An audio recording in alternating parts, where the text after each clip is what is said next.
Hi, my name is Yuri from Better to Be Outside, and this is a follow-up on a video that we did on what's in our bags. As I was telling in the other video, I wanted to have something on the front to have a little bit more of a balance of weight, but I felt very uncomfortable doing that on a carbon fork. And especially this fork has no anchor points, so it had to be really fixed on the fork. When I was in the bike shop in Bali, I found these bags.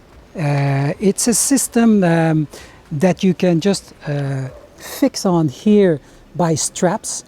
This is the Toppeak Versa pack, and this is just a generic Indonesian made bag. It's cheap and cheerful, so we'll see how that lasts. So what do I like about this system? Well, this system is got a really easy to fit clamping system.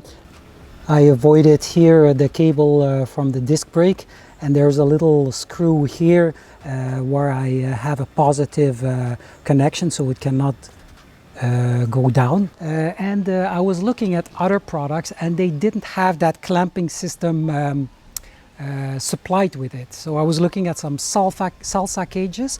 They are very similar, but for me just this made me go with the Toppeak version of it. So why did I buy these bags? In a previous video I told you I had enough space on all the bags that I had here.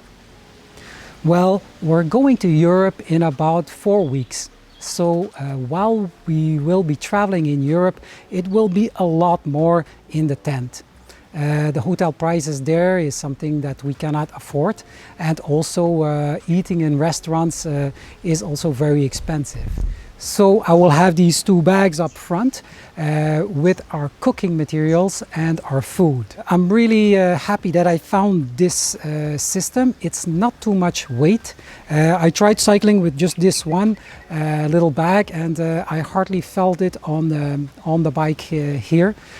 So I'm looking forward to having both of the bikes on the bike, fitted with all the gear and things we want to have in there. Run around for a month and give you an update on how everything held up. So thanks for watching. If you liked the video, please give us a like. If you have not yet subscribed, please subscribe. We will keep you updated with new content like this every week. Thanks for watching. See you next time.